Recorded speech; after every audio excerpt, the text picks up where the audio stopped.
मैं कपटी कामी क्रोधी दुनिया में थक थक घूमे तोर ये चरित महिमा लसुन मैं दुआरिया आए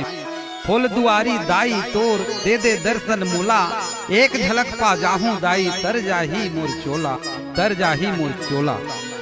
बोल दुर्गे मैया की जय। मैं तो चल आयो दाई तुमरो दुआरिया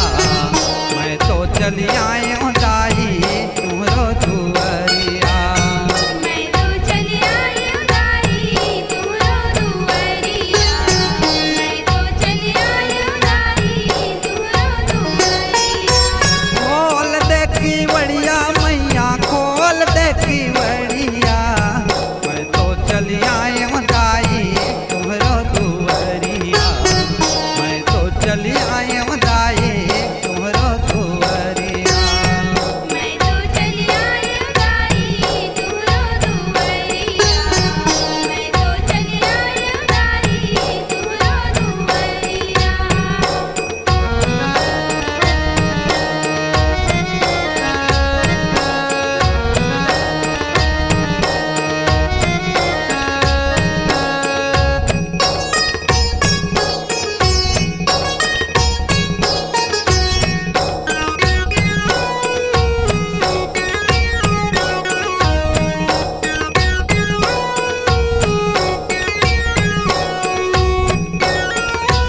तू ही मोरे दाई दादा तू ही बहनी भाई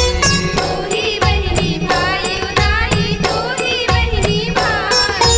तू ही गुरुदेव मोरे तू ही मोरे साई तू ही मोरे साई उदाई तू ही मोरे साई तू ही मोरे साई माता तू ही मोरे साई तू ही मोरे साई माता तू ही मोरे साई तू ही मोर मीतान दाई तू ही मोर मीतान दाई तू ही मोरे हितवा खोल देखी बढ़िया मैया खोल देखी बढ़िया खोल देखी बढ़िया मैया खोल देखी बढ़िया। मैं तो चल आयो दाई तुमरो दुआरिया मैं तो चल आयो दाई तुमरो दुआरिया।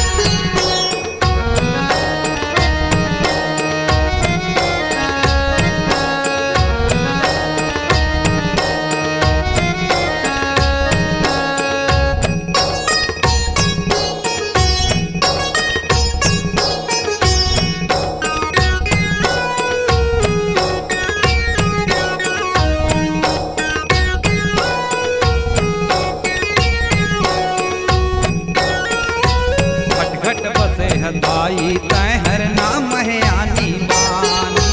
नाम है आनी बानी उदाई नाम है आनी बानी रण चंडी रण काली माता आऊ कहाय महमाई आऊ कहे महमाई उदाई आऊ कहे महमाई तही कहाय महमाई माता तही कहाय